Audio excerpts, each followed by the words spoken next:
கர்த்தருடைய வசனத்தினின்றும் ஒரு பகுதி வாசித்து ஒரு சில கருத்துக்களை நாம் தியானிப்போம். எரேமியா தீர்க்கதரிசியின் புஸ்தகம் 5ஆம் அதிகாரம் அதனுடைய 31ஆம் வசனம் கடைசி பகுதி மட்டும் நான் வாசிக்கிறேன். ஆனாலும் முடிவிலே என்ன செய்வீர்கள்? எரேமியா தீர்க்கதரிசி மூலமாக கர்த்தர் இஸ்ரவேல் ஜனங்கள் கொடுத்த ஒரு ஆலோசனை ஒரு பகுதி தானே.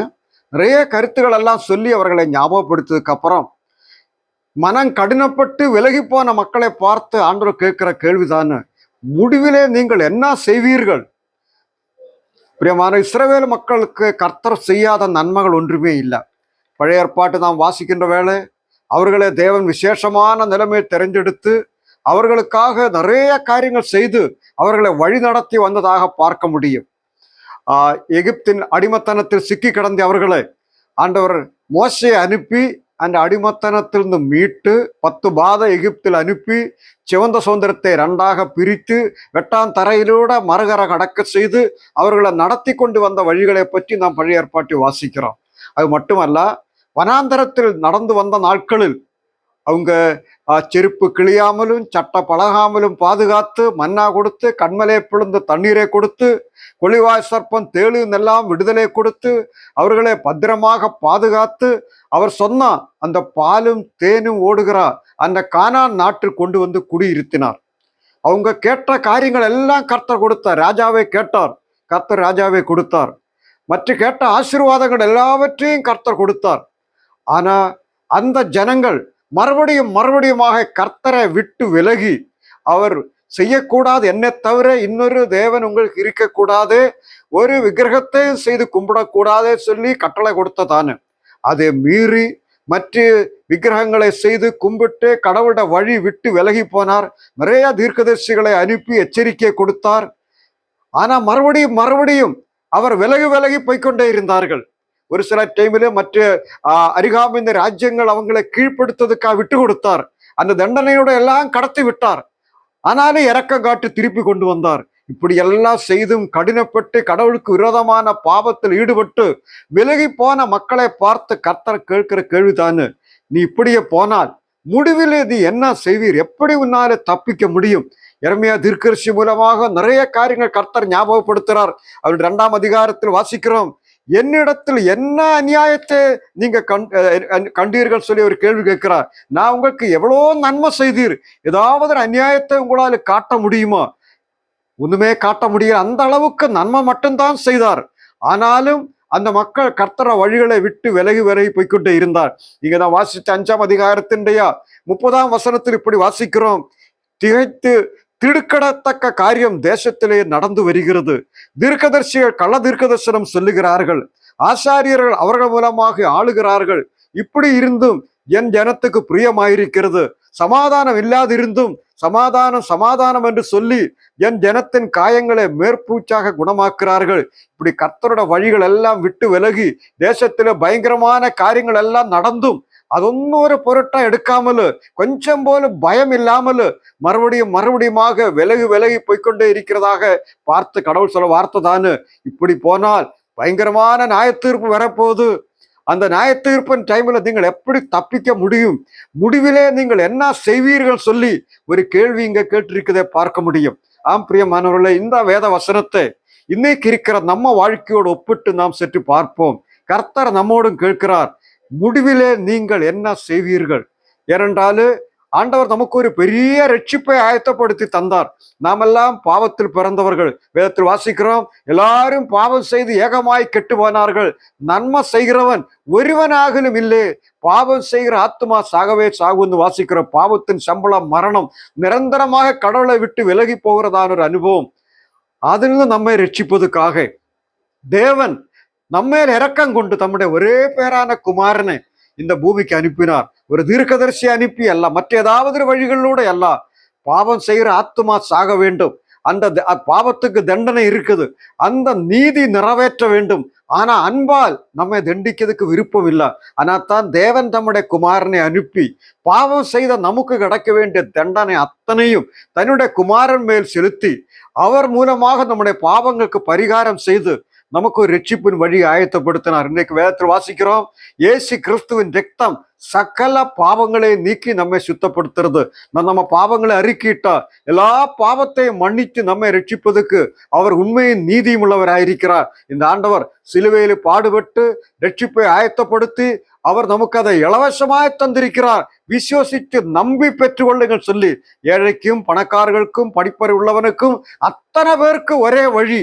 ஆண்டவராய் இயேசு கிறிஸ்து கல்வாரி சிலுவையில் பாடுபட்டது எனக்காகத்தான், எனக்கு பதிலாகத்தான் அவர் பாடுபட்டார நம்பி அவரிடத்தில் வருகிறார், அவரே நோக்கி பார்க்கிறார்.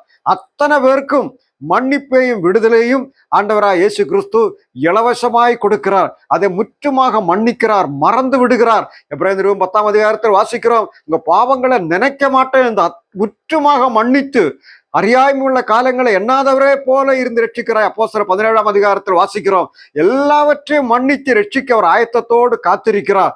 ஆனா இந்த அன்பின் செய்தியை இயேசு கிறிஸ்து கொடுக்கிறார். இந்த ரட்சிப்பை புறக்கணிக்கு நாம் போனால் தப்பிக்க முடியாதே. நான் கேட்ட வேத வசனத்துக்கு கேட்ட நிலைமையில் ஆவியானவர் நம்ம ஞாபகப்படுத்துறது.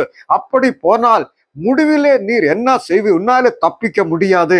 வேதத்துல வாசிக்கிறோம், ஆண்டவராய் இயேசு சொன்னார், நானே வழியும் சத்தியமும் ஜீவனும் ஆயிருக்கிறேன், என்னாலே அல்லாமல் யாரும் பிதாவின் இடத்துல விட்டா பரலோகத்தில் வர முடியாது.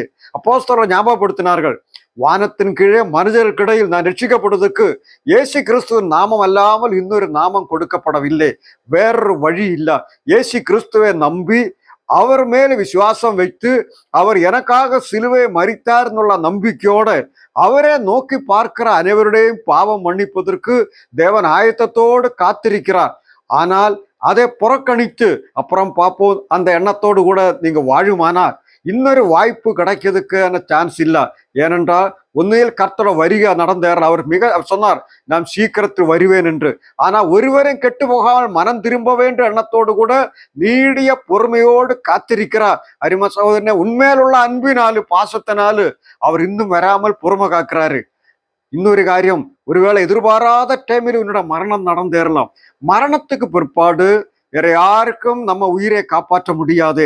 உயிரோடு இருக்கிற டைமில் நாம் எடுக்கிற இந்த தீர்மானம் தான் நம்ம ஆத்மாவை காப்பாற்றுறது, நமக்கு பாவ மன்னிப்பை கொடுக்கிறது. அதனால் இதுதான் ரட்சிப்பின் நாள், இப்போதுதான் ஆசீர்வாதத்தின் நாள். நாம் ரோமருக்கு நிருபத்தில் ஆண்டவருடைய அன்பை பற்றி வசனம் இப்படி வாசிக்கிறோம். அவரு அந்த ரோமர் 10 இஸ்ரவேலை குறித்தோ கீழ்ப்படியாதவர்களும் எதிர்த்து பேசுகிறவர்களும் ஆயிருக்கிற ஜனங்களிடத்திற்கு நாள் முழுவதும் என் கைகளை நீட்டினேன் என்று அவர் சொல்லியிருக்கிறார். நாங்க வாசிக்கிறோம், அன்னைக்கு இஸ்ரவேல் ஜனத்துக்கு நேராக அவர் கைகளை நீட்டிக்கொண்டே இருந்தது போல இன்றைக்கு எதிர்த்து பேசுகிறார். அப்புறம் பார்க்கலாம், நாளைக்கு பார்க்கலாம் சொல்லி ஆண்டவர் இயேசு கிறிஸ்து நற்செய்தி கேட்டும் அந்த சுவிசேஷம் மூலமாக தேவன் பேசியும் அப்புறம் பார்க்கலாம் அந்த போகிற மக்களிடத்தில் அவரை எச்சரிக்கிற வார்த்தை தானு, நாள் முழுவதும் என் கையை நான் நீட்டினேன். ஆனா இந்த கையை நீ புறக்கணித்து ஏற்றுக்கொள்ளாம போனால் பிற்பாடு ஒரு வாய்ப்பு கிடைக்காது. சங்கீதத்தில் நான் ஒரு வசனம் எப்படி வாசிக்கிறோம், 2ஆம் சங்கீதம் அதனுடைய 12ஆம் வசனத்தை வாசிக்கிறோம். குமாரன் கோபம் கொள்ளாமலும் நீங்க வழியிலே அழியாமலும் இருக்கும்படிக்கு அவரை முத்தம் செய்யுங்கள், கொஞ்சம் காலத்தை அவருடைய கோபம் பற்றி எரியும், அவரை அண்டி கொள்ளுகிற யாவரும் பாக்கியவான். அந்த இயேசு கிறிஸ்து இன்றைக்கு ரட்சிக்கிறவராக நீட்டப்பட்ட கரத்தோடு கூட நான் மன்னிக்கிறேன், நான் உன்னை ஏற்றுக்கொள்கிறேன், உன் பாவத்தை மறக்கிறேன், நினைக்க மாட்டேன், பாசத்தோடு அழைக்கிறார். ஆனே அதை ஏற்றுக்கொள்ளாமல் புறக்கணித்து போனா எதிர்பாராத டைமிலோட கோபம் பற்றி எரியும். இப்போது அவரை முத்தம் செய்தால் நம்பினால் தப்பிக்க முடியும். ஆனா புறக்கணித்து போனா ஒருவேளை மரணம் நம்மை சந்திக்கலாம், அல்லாவிட்ட கர்த்தரை வருகையா இருக்கலாம், பிற்பாடு ஒரு வாய்ப்பு கிடைக்காம போயிடும். ஆனா இப்போதுதான் அந்த ஆசீர்வாதத்துக்கான டைம். ஆண்டவரோட கோபத்தை பற்றி நாம் வாசிக்கிறோம். ஆண்டவரோட வருகைக்கு பிற்பாடு நிறைய பேர் ஏதாவது நிலைமை தப்பிக்கலாம்னு நினைப்பாங்க. ஆனா என்ன நடக்குது பாருங்க, வெளிப்படுத்தின விசேஷம் 6ஆம் அதிகாரத்தின் 16ஆம் வசனத்தில் வாசிக்கிறோம். அந்த 15, 16 வசனங்கள் வாசிக்கிறோம். பூமியின் ராஜாக்களும் பெரியோர்களும் ஐஸ்வர்யவான்களும் சேன தலைவர்களும் பலவான்களும் அடிமகள் யாவரும் சுயாதீனர் யாவரும் பர்வதங்களின் குகைகளிலும் கண்மலைகளிலும் ஒளித்து கொண்ட பர்வதங்களையும் கண்மலைகளையும் நோக்கி, நீங்கள் எங்கள் மேல் விழுந்து சிம்ஹாசனத்தின் மேல் வீற்றிருக்கிறவருடைய முகத்திற்கும் ஆட்டுங்குட்டியானவருடைய கோபத்திற்கும் எங்களை மறைத்து கொள்ளுங்கள், அவருடைய கோபாக்கினியின் மகா நாள் வந்து விட்டது, யார் நிலநிற்க கூடும் என்றார்கள். ஆம் பிரியமானவரே, தப்பிக்க முடியாமல் எப்படியாகலும் தேவனுடைய கோபம் வந்து விட்டதே சொல்லி அழுகிற ஒரு நாள் வரப்போகுது. ஆனா இன்றைக்கு நல்ல நாள், ரட்சிப்பின் நாள், ஆசீர்வாதத்தின் நாள். தப்பித்து முன்னேறதுக்கு, ரட்சிக்கப்படுவதற்கான வழி தேவன் ஆயத்தப்படுத்தி இருக்கிறார். அதை புறக்கணித்து விட்டு விலகி மனம் போன்ற போக்கு போனால் கர்த்தர் நமக்கு எச்சரிக்கை கொடுக்கிறார். முடிவிலே நீ என்ன செய்வீர்? தப்பிக்க முடியாது. ஆனா இதுதான் ஆசீர்வாதத்தின் நாள். இன்றைக்கு தான் ஆவியானவர் உள்ளத்தை தட்டி கொண்டு நிற்கிற. வெளிப்படுத்தின விசேஷம் 3ஆம் அதிகாரம் 20ஆம் வசனத்தை வாசிக்கிற வண்ணமாக அவர் இருதய கதவில் தட்டி கொண்டே நிற்கிறார். இந்த வார்த்தைகளை கேட்டு இருதயத்தில் உணர்த்தப்பட்டு, நான் பாவி ஆயிருக்கிறேன், எனக்கு மன்னிப்பு வேண்டும், ஆண்டவரா இயேசு கிறிஸ்து கொடுக்கிறார், அந்த பாவ மன்னிப்பை நான் ஏற்றுக்கொள்கிறேன், அந்த ஜெபத்தோடு அவரே நோக்கி பார்த்தால் நீங்க தான் ஆசீர்வதிக்கப்பட்ட நபர். ஏனென்றால் சங்கீதம் 32 வாசிக்கிறோம், எவனுடைய பாவம் மன்னிக்கப்பட்டதோ, எவனுடைய அக்கிரமங்கள் எல்லாம் மூடப்பட்டதோ அவன் தான் பாக்கியவான். ஒரு மனிதன் உலகம் முழுவதும் சொந்தமாக்கினாலும் ஆத்துமா கெட்டு போனா என்ன பிரயோஜனம்? அதனால் பிரியமானவர்களே, இது ஆத்துமா ரட்சிப்பின் நாட்கள், பாவ மன்னிப்பின் நாட்கள், விடுதலை கொடுக்க பெறுகிற நாட்கள். ஆண்டவராய் இயேசு கிறிஸ்து பாசத்தோடு அழைக்கிறார், நீட்டப்பட்ட கரத்தோடு நிற்கிறார்.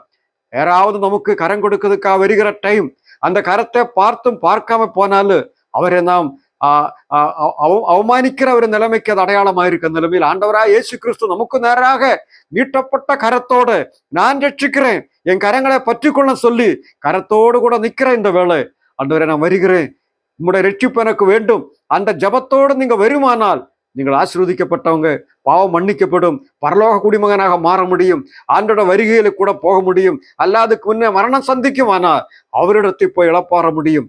அப்படி இல்லாவிட்டாலும் முடிவில் என்ன செய்ய முடியும், என்ன செய்வீர்கள் சொல்லி இந்த வேத வசனத்தில் எழுதியிருக்குது. ஆனாலும் முடிவில் என்ன செய்வீர்கள்? ஆனா பிரியமானவர்களே, அப்படிப்பட்ட ஒரு நிலைமை நமக்கு வந்து விடாமல் இப்பொழுதே நான் ஒரு தீர்மானம் எடுப்போம். ஆண்டவரே, உன்னை எனக்கு வேண்டும், என் பாவம் மன்னிக்கப்பட வேண்டும், பரலோகத்தில் எனக்கு ஒரு இடம் வேண்டும், நான் உன்னை ஏற்றுக்கொள்கிறேன், என் குறைகளை மன்னியும், என்னை ஆசீர்வதியும். அந்த ஜபத்தோட அவரே நோக்கி பார்க்குமானா நீங்கள் ஆசீர்வதிக்கப்பட்டவர். ஆண்டவர் இயேசு கிறிஸ்து உங்களை ஏற்றுக்கொள்வார். நான் ஜெபிப்போம். ஜெபிக்கிறதான டைமில் நீங்களும் உங்க இருதய கதவை திறந்து அவரை ஏற்றுக்கொள்ளுங்க. அல்லாவிட்டா முடிவில் நீங்க என்ன செய்ய முடியும்? தப்பிக்க முடியாத. இதுதான் ஆசீர்வாதத்தின் நாள். நான் ஜெபிப்போம். எங்களை நேசிக்கிற நல்ல ஆண்டவர், எங்கள் கொடுத்த இந்த ஆலோசனைக்காக ஸ்தோத்திரம்.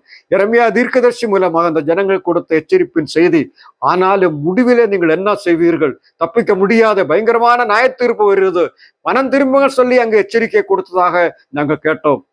ஆண்டவராய் இயேசு கிறிஸ்து வேத வசனங்கள் மூலமாக எங்களுக்கும் கொடுத்த இந்த எச்சரிக்கையும் செய்திக்காக உமக்கு நன்றி. முடிவில் நீங்கள் என்ன செய்ய முடியும்? இப்போது மனம் திரும்புங்க, இப்போது அவரை ஏற்றுக்கொள்ளுங்க, அவரை அண்டிக் கொள்ளுங்க சொல்லி கொடுத்த ஆலோசனைக்காக உமக்கு நன்றி.